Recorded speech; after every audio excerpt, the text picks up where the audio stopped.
Hey, I'm Theo Hollingsworth, here with Afton Corbin at AfroComicCon International. Well, here for AfroComicCon. This is kind of like our closing interview before we get into the film festival finalists for AfroComicCon's International Film Festival. But first, we have an exciting special guest. Her name is Afton Corbin, like I just mentioned. Afton, how are you doing? Hi, I'm doing great. Yeah, it's a rainy day in the Bay Area, so trying to stay warm. Yes, yes. Oh, I like this new background that we just Oh, got. Okay, so Afton, why don't we kick this off? I would love for you to first tell us.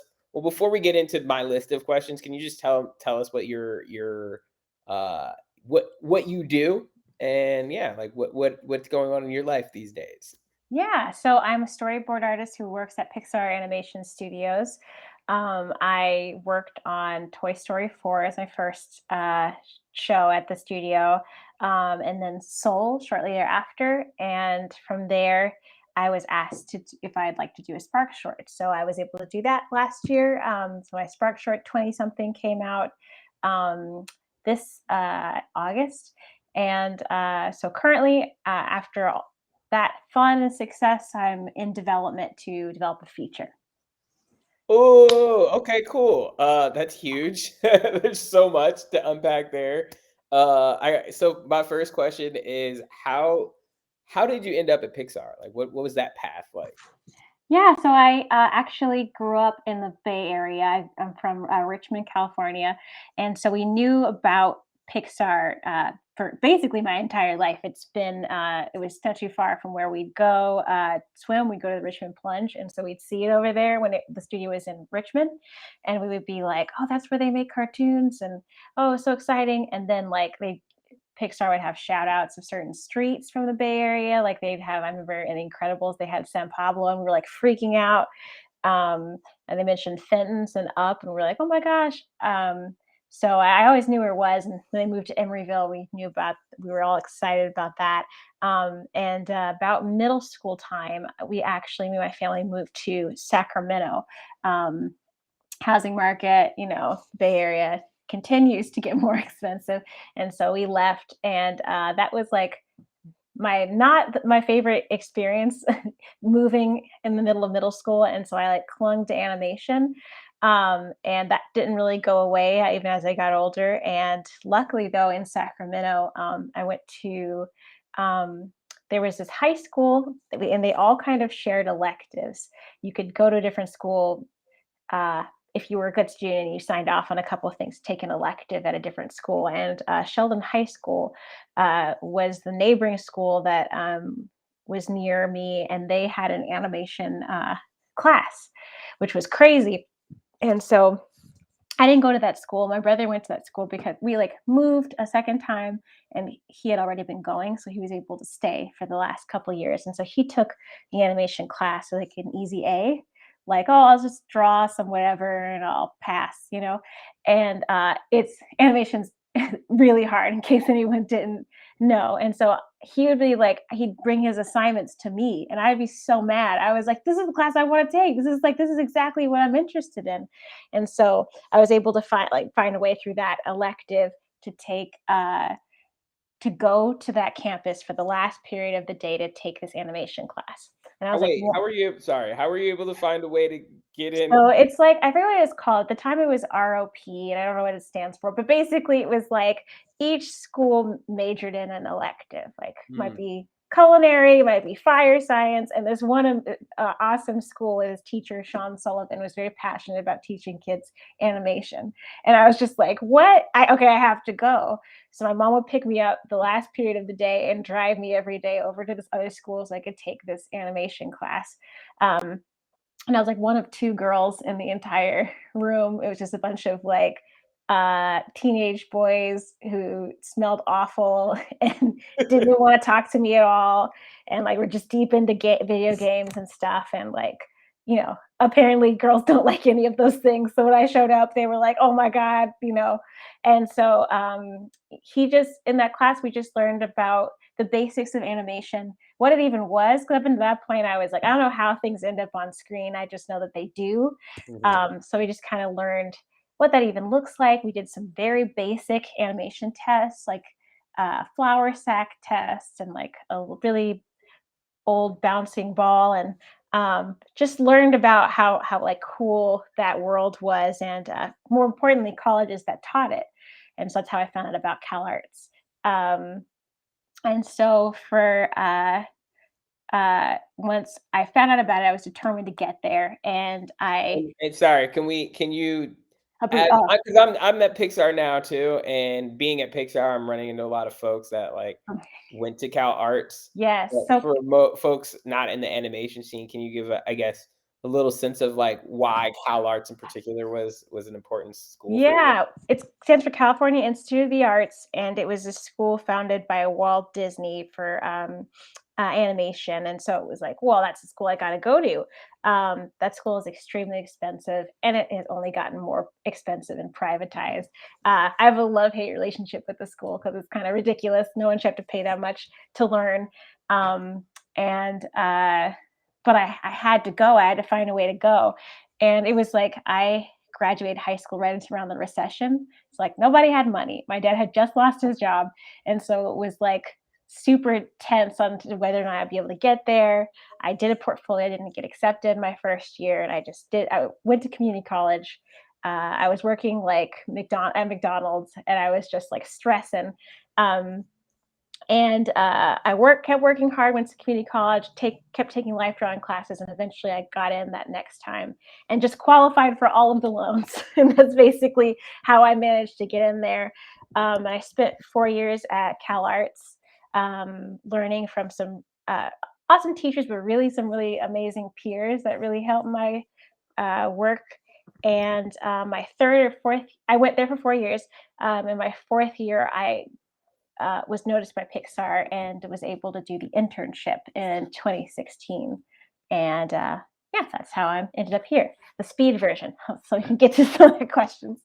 But No, yeah, no, no, it's all good. That's I mean, that's yeah, it's hard for me now listening to that because I have like 20 other questions. But I do want to just dig a little bit further into how it was that Pixar eventually discovered you, though, because I think that was kind of like not even necessarily like the traditional Cal Arts pipeline, if I remember correctly, right? yeah. Well, yeah. That's what's interesting is I think people really get hung up on one specific way that Pixar notices you, and it's not. Pixar has not sold this, and I think it's just when you're a student, you're like so hungry to get noticed, and you're like, "That's what Pixar likes bears. Okay, everybody, we're drawing bears from here on out, and we're doing our portfolio exactly this way." And Pixar is not really. That's not what they're looking for. They're looking for a way for you as an artist to express themselves in a way that they can't ignore. So after going through 3 years of trying to figure out and it wasn't just Pixar. I just wanted to get hired, okay, because I was going to graduate with a bunch of debt, and I was like, I just need to get out of here and go get a job somewhere. And I wanted to work at Pixar, obviously, but for some reason I had wrote it off because I was like, it's too hard. Everyone's really talented. Is probably not going to happen. Let me just, not get my heart broken. Um, and around my third or fourth year, I started doing these comics about my experience growing up as a Black girl in a mostly all white neighborhood. The move from the Bay Area to the Sacramento, I moved to this area specifically called Elk Grove that was majority white classmates, white peers. And then on top of that, going to CalArts, which is a school, it was two Black students in the animation department. It was me and Devon Stubblefield, and that was it. And it was like, it was just this weird feeling of like, not knowing how to quite express yourself and hold up to these expectations and all this kind of stuff. And I had seen Anthony Holden, who's this amazing artist who does these comics about his kids, and they're the best thing ever. And it's such a cool way to express yourself. And I don't know, one day I was just like, it'd be really cool if I did these comics. And I had the idea my third year, and I was like, nah, I'm not gonna do that right now. I don't know. I don't know what happened between those 2 years, but my 4th year, I was like, "Yeah, I'm gonna do it. Why not? What the heck?" I had a Tumblr. I was like, let me just do some stuff about myself that I like, that I can relate to, and that I think other people might be able to relate to. And so would do these I do these comics, and I'd post them online, and then I post them in February. So it was like one for each day of Black History Month.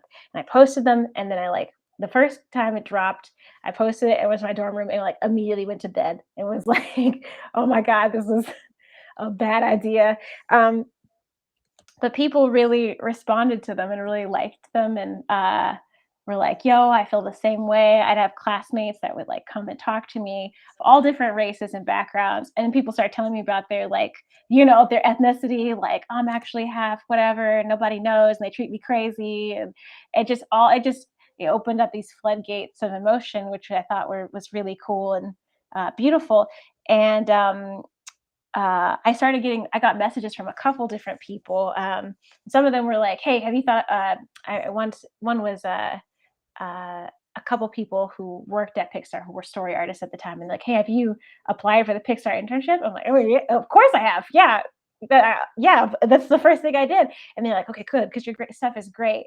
And so that actually was the thing that, along with my portfolio, but that was one of the things that really made my portfolio stand out to the studio, because I was telling my own story in my own way. So, yeah.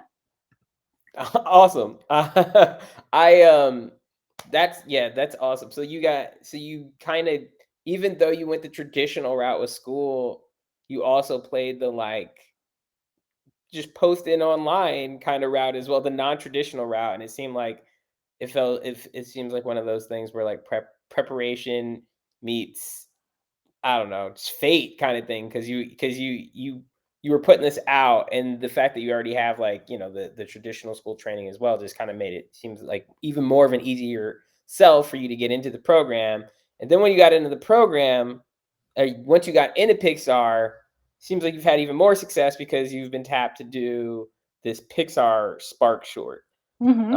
And so for folks who don't know, Pixar not only does feature length films, but obviously they do a lot of amazing shorts, Spark shorts, and they have like, as I guess as a way of development for Pixar employees, they like give them opportunities to do these Pixar Spark shorts.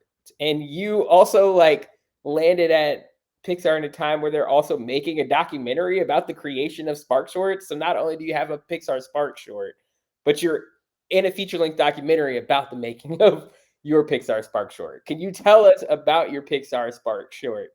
And yeah, like what maybe I'm also curious, as you tell us about this story, about your film, like what were maybe some of the references in the media that you saw that kind of like helped you as you were developing your story? Yeah. So the spark, I was transitioning to starting to work on Soul. So I had only been working at the studio for like 2 years tops. And like David Lally, who's in charge of the Sparks program at the time, emailed me. He was like, "Hey, just want to let you know your name has come up for a Spark short potential, just like a wink, wink, congrats kind of a thing." And I read the email and I was panicked. Like my initial reaction was not to be excited; it was to freak out and to be like, "Oh, this is way too soon. I'm just trying to learn how to be a good story artist." These Spark shorts were like kind of uh almost like a coveted thing. It felt like some people were like, "Oh, how come this person gets to do it? I want to do one."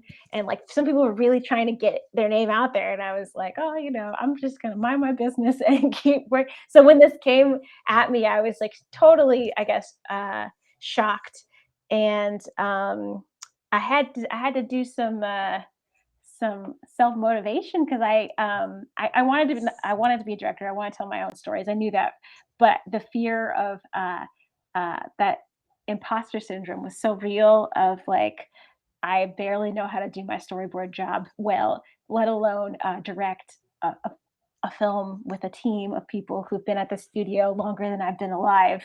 Uh, how is that gonna look? How's it gonna work? And then eventually I just had to trust that I I have stories that people that are worth sharing, that people will relate to and want to hear. And I just started to go back on what I know and what I like. And well, and the theme ended up being, that feeling of imposter syndrome. And I was like, oh, perfect. Like once I had the idea, I was like, oh yeah, oh, I can totally do a story about this. This is this is how I came into this, was just feeling like I'm not worthy. And so that was such a fun idea to chase down and to see how to bring humor to it. And stylistically, I just thought about what visually do I like, what's appealing to me. And when I was trying to figure out my style as an artist in school, I was really gravitated towards New Yorker style cartoons in the 60s, basically because, like I said, I got into telling my story through comics. And it's just so amazing to see how those guys would get so much information in one panel. It's all, if you have one panel, like how much can you say? And the looseness and the expressiveness in their drawings were so amazing. You look at like Hank Ketchum, who did uh, Dennis the Menace, and like you really think like, oh, it's just a simple drawing, and then you look at it again, and you're like, oh, this is really hard. Actually, this is, and so it's just like such a cool stylized simplicity that I was like, I kind of want some of that in there, especially for this Spark short that doesn't have a whole lot of time, Mm. monetary wise. Like we want to get as much for as little as we, as little as we can. Like, and I felt like that was such a clear style to tell a story that could be fun. So I kind of have this. I like uh, a lot of vintage style, even though it's like a newer story. There's like, I think, a fun marriage that kind of happens. That kind of happened there, and then I just leaned on a bunch of really amazing artists that we have at the studio to try and bring a fresh take to this older look. That's awesome. Okay, so you've been giving me a couple of names to look into. I'm very curious about Devin Stubblefield now. Is that the Mm. name of your Devon, former? What? I'm sorry. Devon Devon. Stubblefield. Oh, Hmm. Devon Stubblefield. Yeah, so I got him. And I'm also going to look into Hank Ketchum now because I Yeah, used yeah. to love him. Dennis the Menace.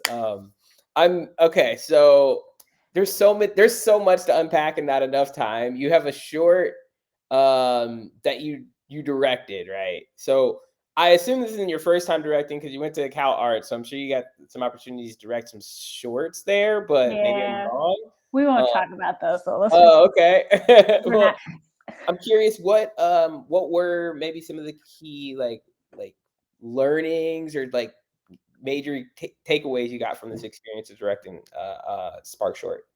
Yeah, so at Cal Arts, I directed, yeah, you directed short year, all 4 years, and I did not, they were okay, and the reason why they were just okay to me is because all I wanted to focus on was the story. And now I realize, I wanted to be a story artist. And I was not great at the animation, and like I was okay at the art. And I was like, man, if I could just focus on story and get someone else better to animate and do all these other things, it'd be great. So to me, the Spark Short project was like, this is what I've always wanted to do. I want to just direct. I don't want to do all that other stuff. Some of my classmates were like jack of all trades and could just like hit everything and finesse it. So getting a chance to do a Spark short, I think, helped me realize that like that initial fear that I had at the beginning was unnecessary, because I wasn't doing this alone. I have like, there's people who are so skilled, who are willing to help, and they want me to succeed. So I was directing them and also asking them for advice, and learning from them as well.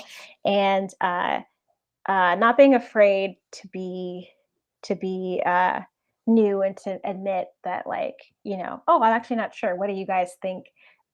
Nobody was like, yeah, you don't know, you're the director, you should know everything. That no one ever uh, did that.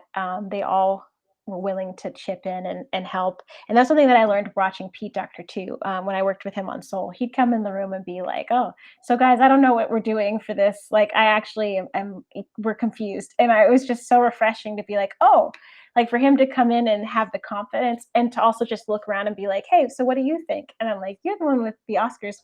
Wouldn't you uh, know everything?" But it's impossible. And I think he said once that, like, he's not the smartest person in the room. He just surrounds himself with smart people in the room too. And I tried to remember that on 20 something. It's so true. There is some amazing people who worked on all sorts of stuff.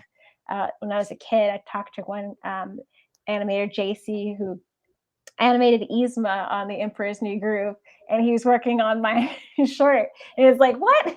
That's crazy. And so it would be crazy not to ask for their opinion and get their input. So just learning that, like, it's like a team effort, and it's all going to make it better. So That's awesome. That's awesome. Yeah, you got. I mean, so you had somebody who was working on the Emperor's New Groove, working on your short. That's cool. I'm a story manager right now, and I was like I was like floored when I first started just because of the amount of like OGs in the animation industry at Pixar. Like I had somebody that was like, "Yeah, I was working on Aladdin, or I was like working on mhm. Lion King," and I'm like, "What? What? How am I even allowed to like be your coworker right now?" Right, right. And then like, okay, Afton, go pitch your scene. And you're like, Right, I think you got it. If you've got someone here from Aladdin, right. what do you need me here for? Yeah, yeah. That's awesome. Okay, so with our few remaining minutes, I guess we'll have some rapid fire questions. I'm curious to know, what are some of your favorite cartoons growing up? So growing up, that's a good question because uh, it's like a never ending amount. We all grew up watching the like Saturday morning cartoons, Recess and Hey Arnold, um, and Powerpuff Girls. So one of the ones that really, really like stuck out to me and like made me want to do animation, I always say, is Avatar: The Last Airbender. Which, by the way, that was another. I met a couple people at Pixar who boarded on that show, and I was like, oh, trying to be cool, like, because I try really hard not to fangirl. I'm not trying to go out like that. We're all just coworkers. We're all peers.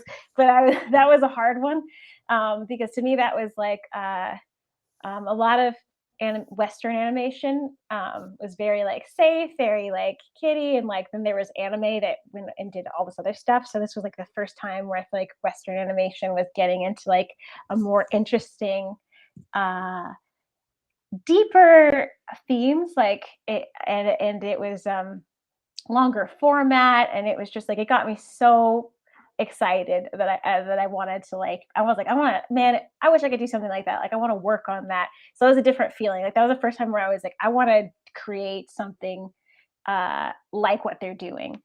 Uh yeah. Okay, okay, cool. So yeah, definitely with you on the Hey Arnold, on the Powerpuff Girls. I guess that's another thing for me. I'm like new to like this whole anime world, or even anime adjacent world. I'm like just now starting to get into like Sailor Moon, or Oh like yeah. Avatar: The Last Airbender. I'm like, it's like coming into Pixar now. I'm like, I don't know. It's like kind of like, I don't know, going to school to be a chef and just not knowing like the grades of being like, I feel inadequate not having watched Avatar: The Last Airbender. So now I'm a Well, 33-year-old man. yeah, which is Sorry, so babe, got to watch cartoons tonight because I got to it's study. important, and it's so crazy too because there was a time where like I went to college, people would be like, the older generation would be like, what, anime? And we'd be like, you guys don't know what you're talking about.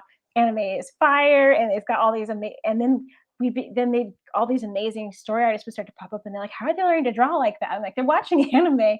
But I wanted to add to that too, I almost forgot, I was really into Teen Titans, not Teen Titans Go that they have out now. Don't even talk to me about that. The OG The Teen OG Teen Titans was another one that was really cool, and then they had like Young Justice that came out around that time too, and it was like there was a really, they were doing something cool with like the young character development in those that I liked a lot.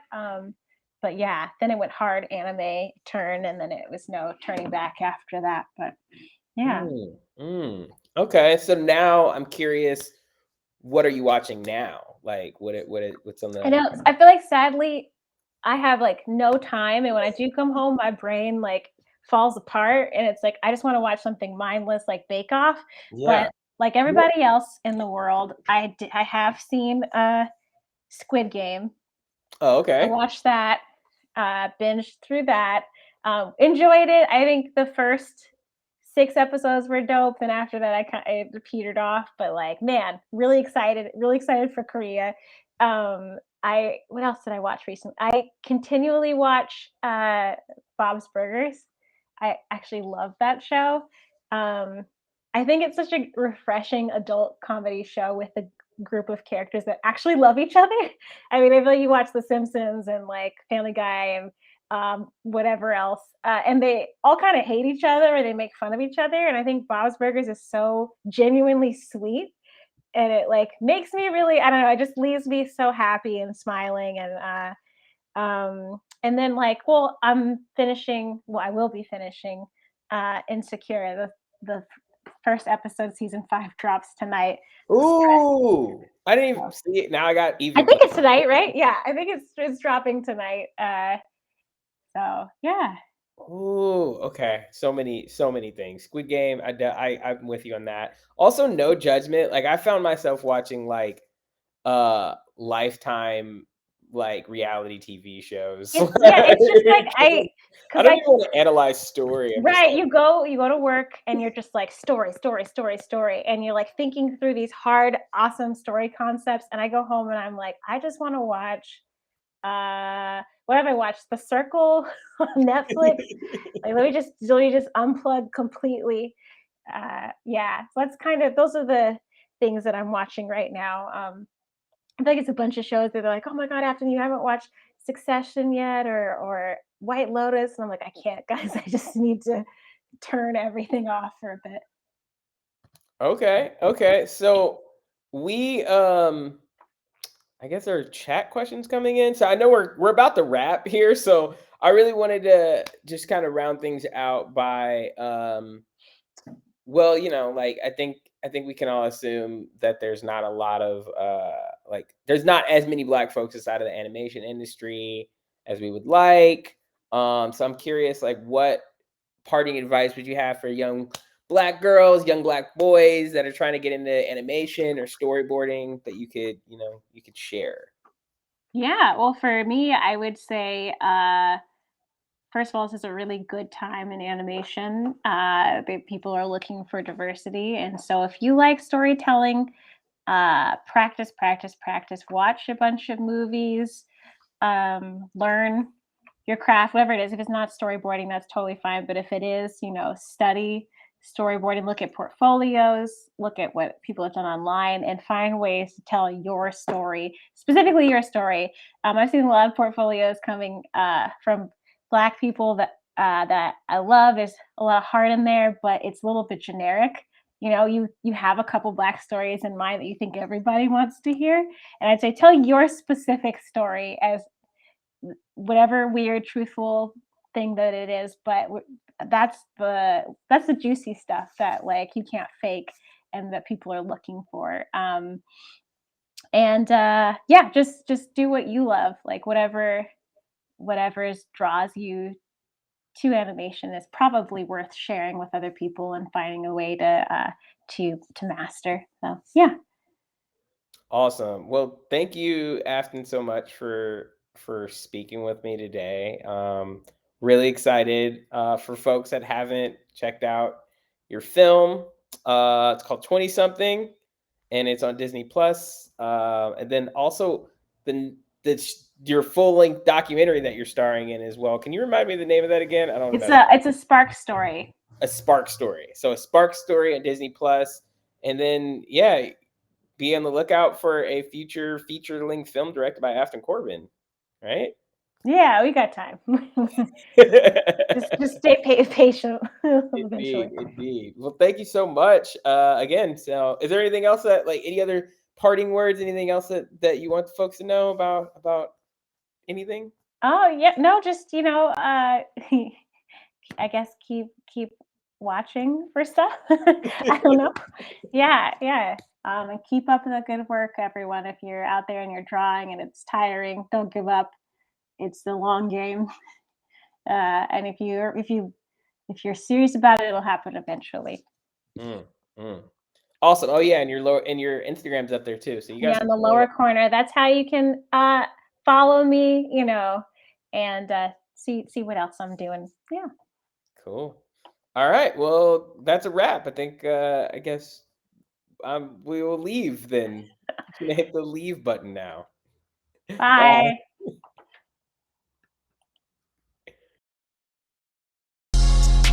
AfroComicCon 2021.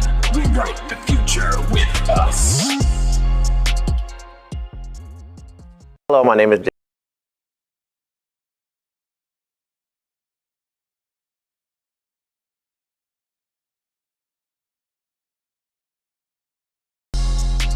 AfroComicCon 2021.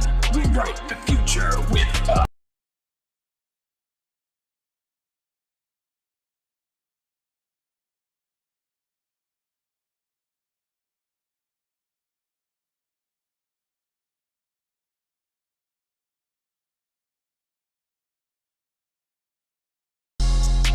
AfroComicCon 2021. Rewrite the future with us.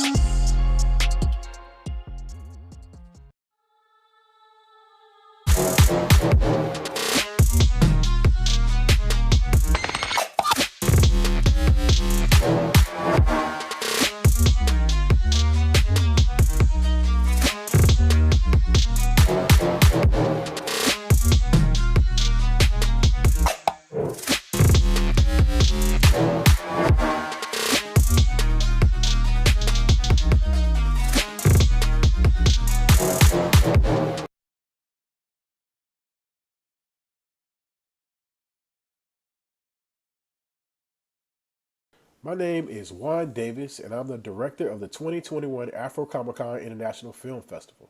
These films were selected by our panel of judges to be the best of the best, and I wish we could have awarded them all because all of them to me were award worthy. But today we are announcing the winners in the categories of Best Student Film, Best Animated Film, Best Documentary, Comic Book Theme, Best of Show. If you hadn't had a chance already, please check out all of our officially selected films at the AfroComicCon International Film Festival booth.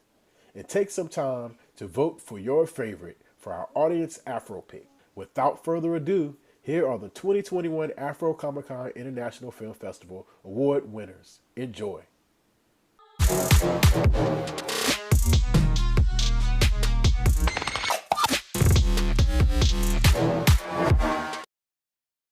Thank you so much, AfroComicCon, for choosing Man Down to win Best Student Film this year. My cast and crew worked extremely hard on it, and we're very excited with this win. I want to thank God, because without him, nothing will be possible. Next, I would like to thank my mom, because without her, I wouldn't be possible. I wouldn't be here. But just appreciating all the things, she has done and continues to do for me to, go on this journey and live this dream that's really unrealistic for a lot of people from where I'm from. So I would like to thank my cousin Kirk for being there for me financially, and with his great, advice and conversation about dealing with things and becoming a better, boss in this industry.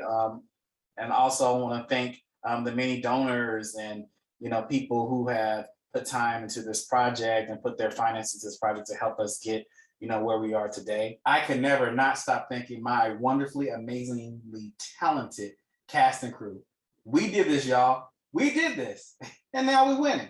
So thank you guys so much for going on this journey with me. I appreciate each and every one of you for this. Thanks for rocking out with me during production, and those of you who came on the pickup shoots. It was appropriately challenging, but we did it, especially in a pandemic. So I can't thank you guys enough. And I look forward to working with a lot of you again on future projects. And lastly, I would like to dedicate this award to my late uncle, John A. Minor, who lost his life at the hands of a police officer, as well as the many other innocent victims who lost their lives, such as Trayvon Martin, Tamir Rice, Sean Bell, Breonna Taylor, George Floyd, Ahmaud Arbery, and the list goes on. I'm glad to have a platform and opportunity to tell this story. And thank you guys so much, and look out for more to come from me. Thank you.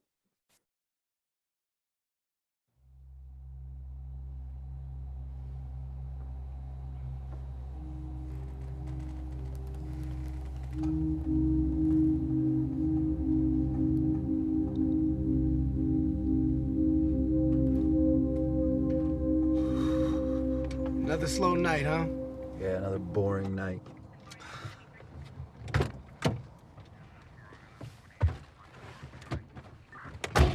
Boring. We helping keep people safe. Yeah, man, where's the action? Where's the thrill? Still not getting any at home, huh? Man, I get plenty. You know, you clearly haven't mastered the art of lying yet. It's just like you haven't got the face right. All right, you caught me. I'm in the doghouse again. Again? Man, Bethany's still not over that argument yet, huh? She knows how to push my buttons. Well, you know what they say. Happy wife, happy life.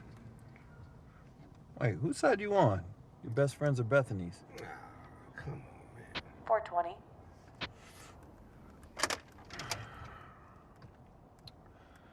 Yeah, go ahead. Please respond to 12359 Charing Cross Road in reference to a 1031 in the area. Dispatch, can you advise on the description of the suspect? Tall black male, gray hoodie, dark denim jeans, carrying a red backpack. Last seen walking north of 12359 Charing Cross Road. 10-4, we're already in the area. Finally, some action. I guess you got your wish.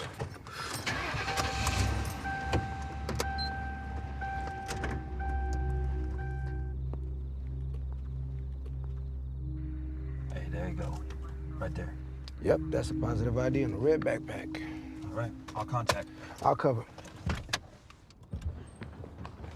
Hey! Can we help you?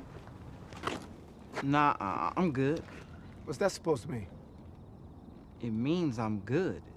Is there a problem, officers? We just got a report of a suspicious individual in the area. Oh, really? So am I being profiled today? Not quite, son. There's been several residents concerned with properties being broken into. You wouldn't happen to know anything about these incidents, would you? Nah, actually, I'm just trying to get to my people's house. Oh, your people's house. Are you sure your peoples belong in this neighborhood and they're not the ones breaking into houses? Man, what? Hey, calm down. See some ID. Slowly.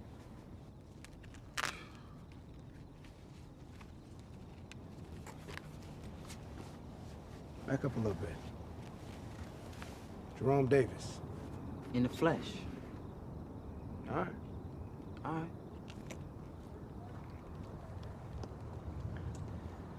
I'm gonna go run this info. Okay. You good? Yeah, I'm good. All right, I'll be right back.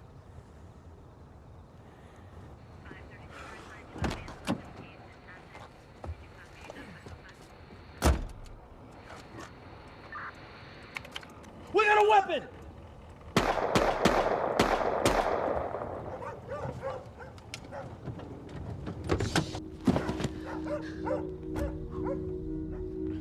The hell happened? He had a weapon! Where is it? Where is it? Where is it? It's a cell phone. Clark, it's a cell phone! No, you know what? Fuck! Shit! Fuck! Hey, Clark! Keep it together, man! Hey, radio for backup! 21 Charlie. We have shots fired in my location. One suspect down. Officer needs assistance. Send an ambulance. 10-4-420. Dispatching ambulance. Can you tell us about the night when you and Officer O'Connor encountered Jerome Davis?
Hey.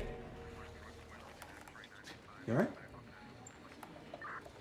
Yeah, just a little tired, that's all. Yeah, no, we've been through a lot these past few days. Yeah. We have. Hey, we're good. On everything, right? Yeah. Yeah. Okay, great. So, dinner, your place. Tonight?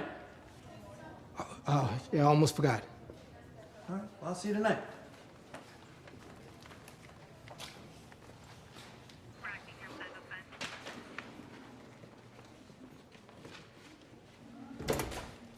I am so disappointed in this city. My son loved this city, and this city killed my son. Murdered him. And a murderer gets away?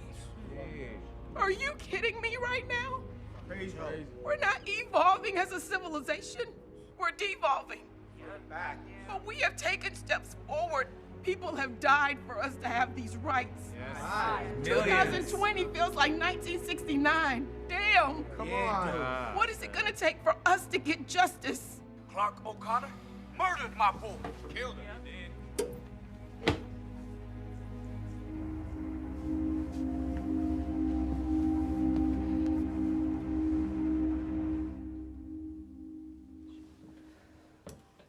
So, Dad, was Jerome really in the wrong that night? Everything happened really fast that night, and it's kind of blur. But as officers of the law, it's our job to assess situations and for the protection of all. Clark, Yes, Shanice? the job of a police officer is to serve and protect, right? Yes, that's right. So, why weren't those same rights held for Jerome? Shanice, that is enough. It's okay. I'll answer. Shanice, that there's nothing that I honor more than my duty as a police officer. And I treat everyone equally that I come across. Now that night, I followed protocol to the best of my knowledge. Protocol, huh?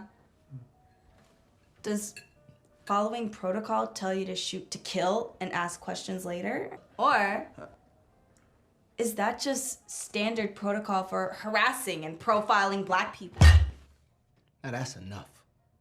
You will treat everybody at this table with respect. Do I make myself clear? Respect? For a murderer? Excuse me, young lady. My dad is not a murderer. I'd rather be shot first. May I be excused? No. Yes.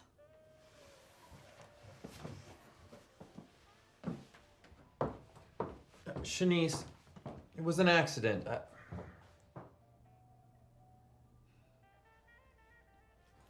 I'm so sorry for Shanice's behavior tonight. Oh, stop. Don't apologize. Look, I get it. It is a really emotional time for all of us right now. Yeah, you're right.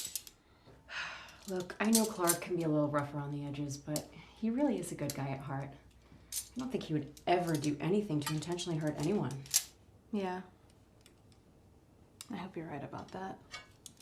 And our family is certainly not racist. Besides, I have plenty of Black friends. And I voted for Obama. Twice.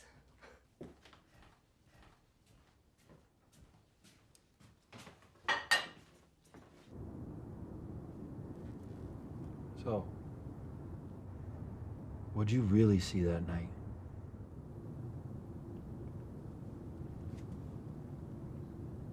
Honestly, I'm not too sure. All I remember is you two arguing and hearing shots ring out, and then running over to assess the situation.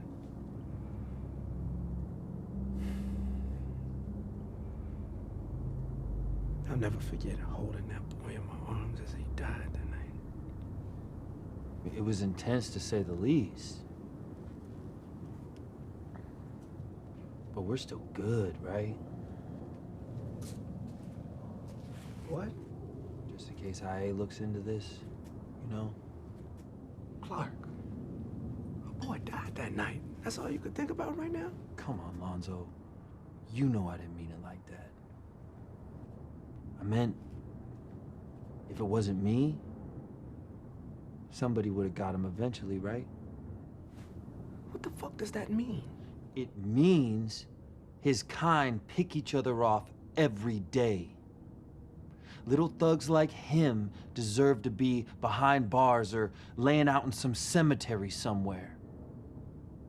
If you look at it the right way, I did this city a favor. The right way.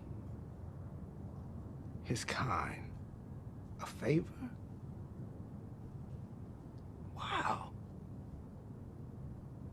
I mean, so what does that make me to you? Calm down.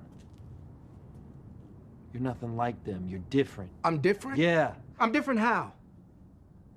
I'm the non-threatening black man? The Uncle Tom, the Oreo. Yes. You're just like me. The moment we put on that uniform, we're not black anymore. We're blue.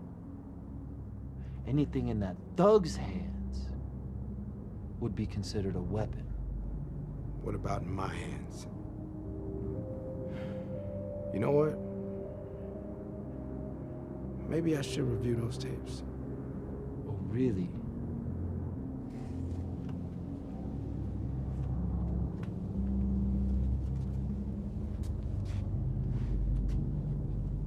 So what are you saying? I'm saying... Good night, Officer O'Connor. Bethany, Cassie.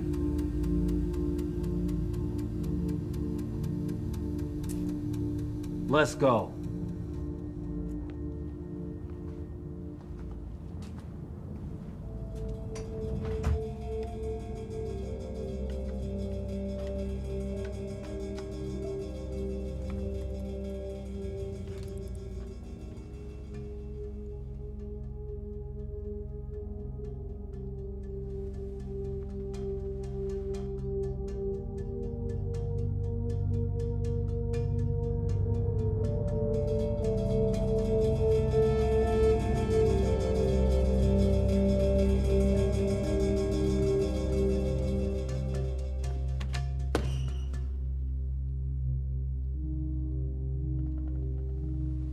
So, you're saying this was an accident? Yes.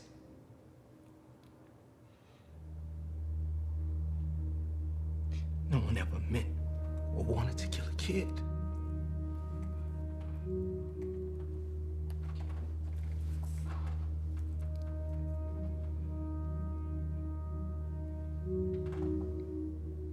Officer O'Connor's innocent.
Hi, I'm Jack Lian. I'm overwhelming with the gratitude to have been selected as the winner of the Best Animated Film at AfroComicCon International Film Festival. Many hours went into Shifu, and it means so much to me that my film can be resonate with the audience. This accomplishment is not just what I did alone. There are many others who deserve to share in this award. First of all, I would like to thank my mentor in Academy of Art University, Sherry H. Sinclair, Nicholas Vicreal, Felix Halleck, and Michael Vigdoners. Really thanks for and glad can have you guys to teach me while making this first animation film in my life. Moreover, I would like to thank my team, my classmates, and my family to support throughout the project. Without your support, I cannot start to learning animation and making this film. Last but not least, thank to AfroComicCon to offer the recognition to the filmmaker like me. I will continue my effort in the animation field and looking forward to making more animation to inspire people for many years to come. I'm humble and appreciative. Thank you.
My name is Alex H. Rafi. I'm a nonfiction filmmaker and assistant professor of media production at St. Louis University. And I'm really excited to share my short film, A Doorway, with y'all at AfroComicCon this year. So it's really great to be at AfroComicCon because it's actually where I met the subject of my film, Devon. But besides that connection that we made back in 2019, I really wanted to make a film that highlighted a Black cosplayer or a Black fan of anime or other forms of fandom in a way that wasn't just reducing them to that fandom. I wanted to make a film where that fandom kind of represents other interests, dreams, and goals in their lives. I got kind of that idea of using cosplay as an allegory and a visual metaphor from the film Top of the Heap. And in that film, the main character imagines himself as an astronaut, and that's a means of him having control and seeing himself in a more positive light. Devon's cosplay is kind of a manifestation of his independence and his dreams for the future to be able to really self-actualize in other ways, be financially stable and do everything that he's hoped for and dreamed for. 。 「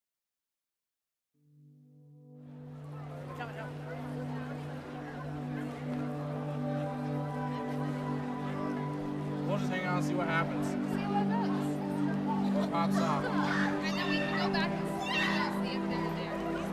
What about your picture?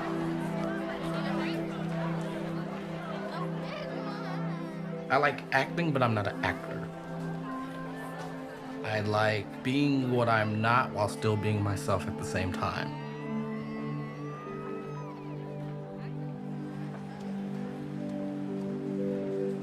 I'm trying to get involved, trying to get myself out there, so it's like I'm on my way to it. But what's my next step?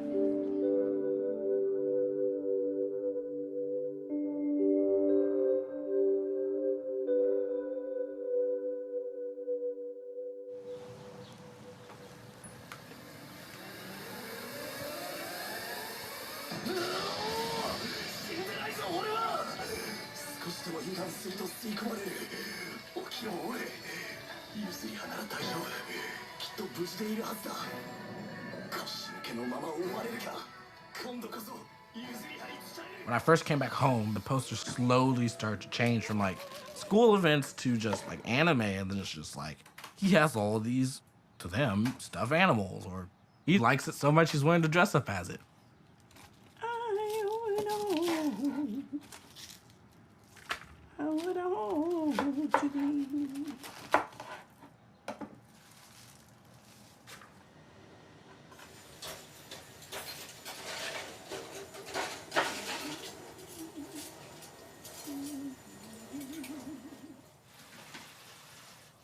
Okay, well, I'm going to depart back into my room.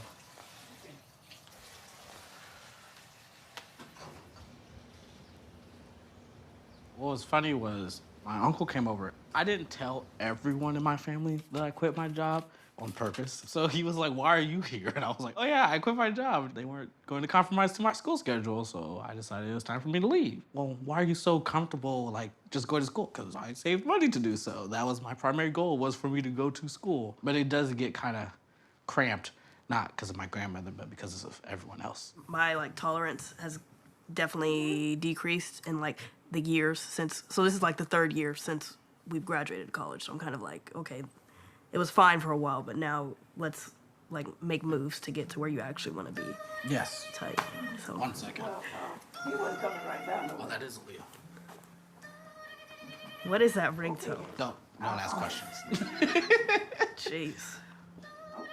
Thank you. I'm an extremely independent person. I'm not going to ask you for your opinion.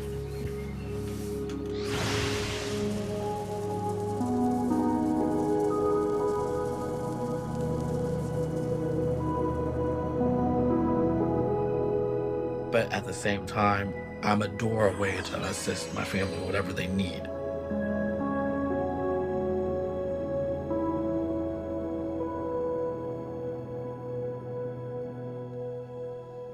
So you got into CSU Chico? Yes. What are you going for? Computer animation and... That's one. Is this broken up into quarters? I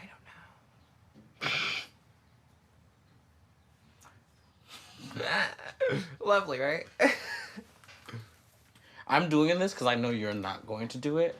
So that's why I'm sitting here doing this with you, because I know you're not going to look anything into it. You're just going to graduate from Sac High and just be like, okay, bye, see y'all. And you said you've done 3D modeling at Sac High. Mm-hmm.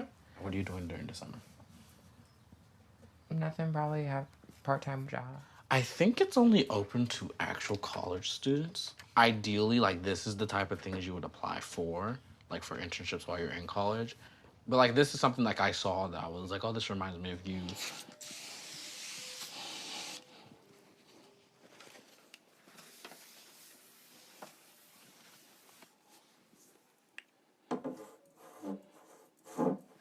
I'm here to support my grandmother and my mother. But I am also trying to grow myself because I'm a young adult. To like get out from going to work and going to school and coming home.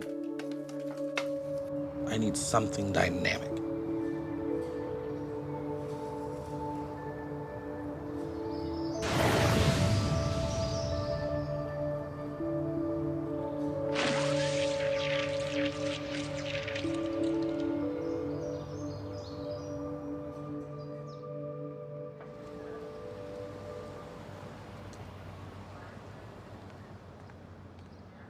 My grandma, she stopped at 8th grade.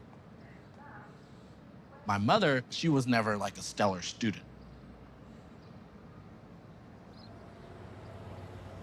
I didn't really have any support. They just were like, you can do it. And Junior got into Chico. Oh, is that right? Yes. Right on. Is he happy? Sure. He ain't got to be bothered with nobody but himself, right? Yes, but you know, he's like, oh, I got accepted. Well, Junior, that's a great thing. Yeah. You better let him know he gonna have his own world. I'm going to explain to him, you're close enough you can come home when you want to. Right. But you're far enough. You don't have to be bothered with it. Exactly. Yeah, you make sure you let him know that. I was gonna ask you, the interview went good. Didn't I tell you? You said okay. Oh. You didn't tell me nothing about the interview. Oh, yes, that's right. I was supposed to tell you in person.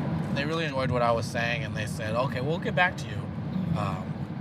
So hopefully they get back to me next week. Then you'll be down in L.A.? If I were to get it, it would be during the summer. Oh, okay.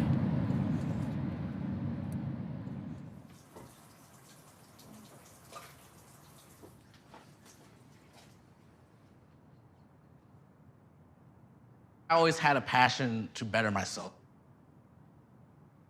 And I could have easily just been like, okay, see your mom, see your grandma. I get to UC Merced, I'm crying in my dorm. I've never been that far from home. I'm all by myself.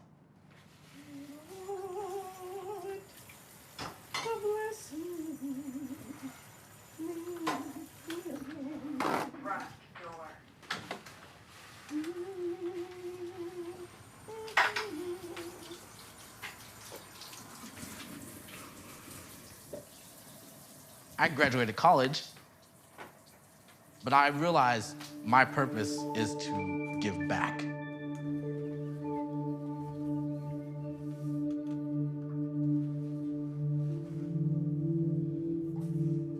One day, I'll get to where I want to get.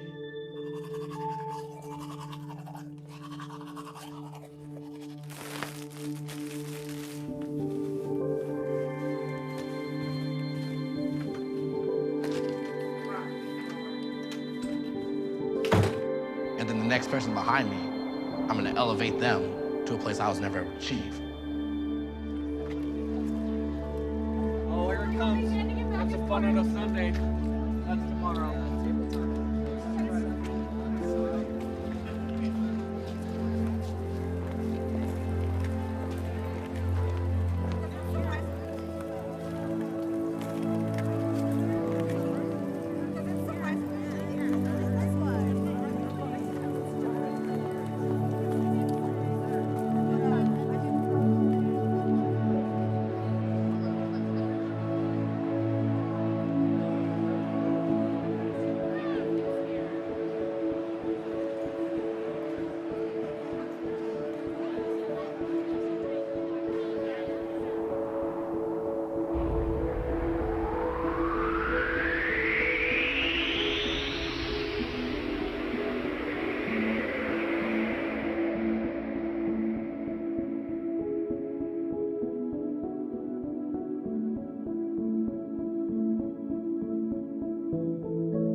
What's up, everybody? I hope you're having a good time watching some cool movies and enjoying the festival. I'm thrilled and honored that The Strongbox has won for Best Film.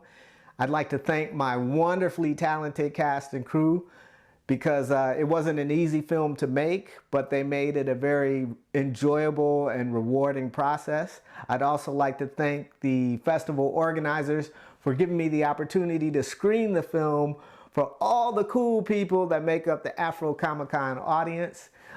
It was made for all of you. So thank you so much. I appreciate it, and I hope you enjoy the movie.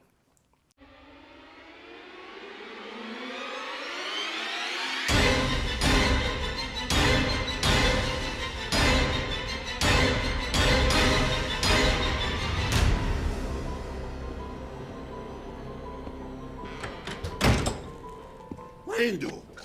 Huh? What are you doing? We've got work to do. If we don't clean this place up by sunup, we do not get paid. Right. Right. And speaking of money, where's mine? Huh? Oh, you owe me $500? Oh, yeah. Can you give me my money? Yes. No. Soon?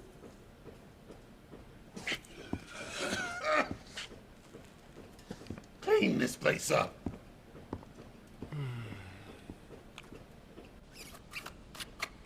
$500? Who does he think I am? Oprah?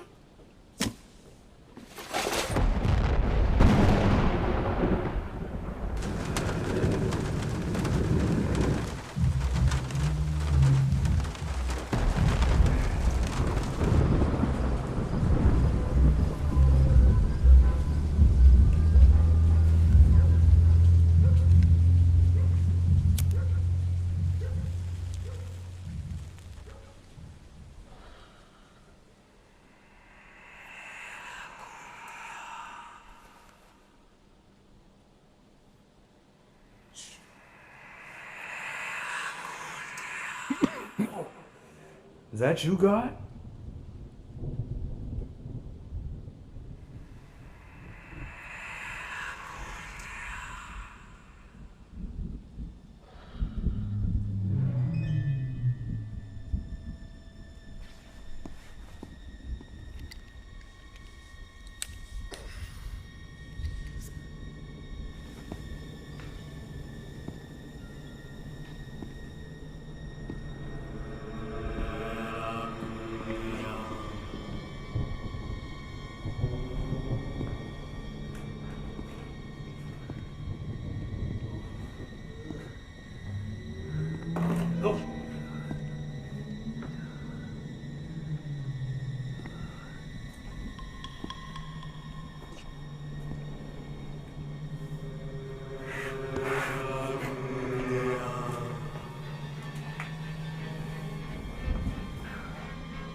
together, man. You didn't see no head in no box. You there?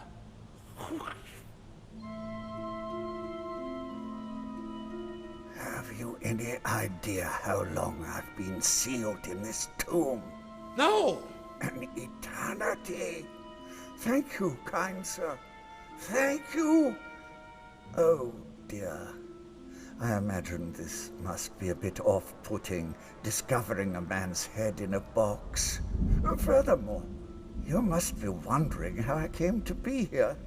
It is a long and terrible tale, filled with anguish and woe. The horrors that I have seen. I would be more than happy to explain. But first, a request. A request? Oh, my shame torments me. And yet, I must ask. What is it? This box is a prison, cursing me. My soul trapped within its walls. Please, sir, I beg you, release me from this despicable place. Free me from this box. Say what? Only a kind and honest man, such as yourself, has the power to release me. I don't know. You're kind of freaking me out. Please, sir, although I could never repay you, you could keep the golden treasure that lies within. Hold up. All that go? All of it. I need it not. Okay. You got a deal. Wait! What?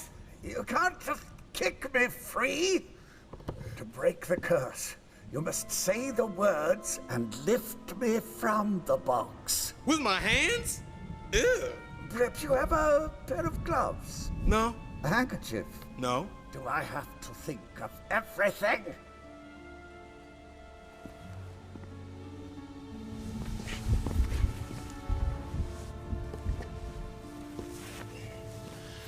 Okay. Here we go. Yes, yes. Do you speak Latin? No. Quite all right. Repeat after me. Ego dabo. Ego dabo. Tibi caput. Tibi caput. Meum. Meum. Freedom! Yuck. You stink. Thank you, kind sir. Thank you. Don't mention it. Now what? First, you must take me to the ocean. Ferry a vessel out to the center at midnight, and then... The ocean? Midnight? How about this? What are you doing? Go! Ha! I'm rich! All the little girls that can feel my love. They can call my number, Pop these bottles in the club. pop these bottles, Pop these bottles. Pop these bottles in the club. pop these bottles, pop these bottles. What's so funny?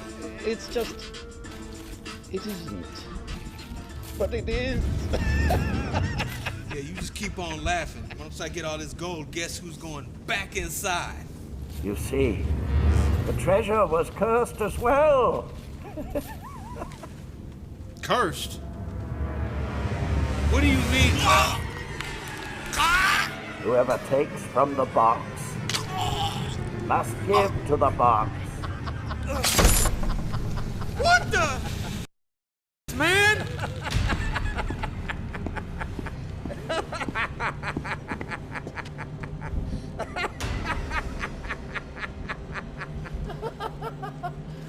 Get me out of here! Help! There. Help! Again, sir. I can't thank you enough.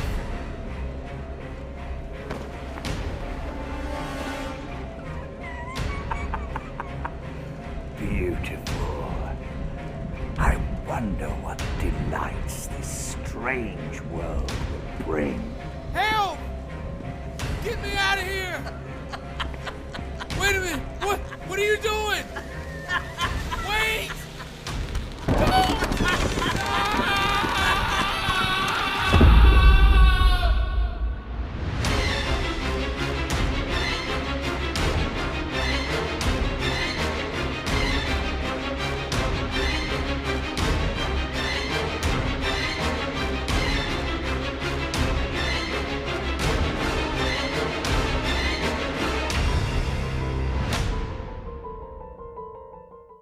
Thank you all for tuning in, and make sure to go into the Virtual Film Festival booth and vote for your favorite for the Audience Afro Pick.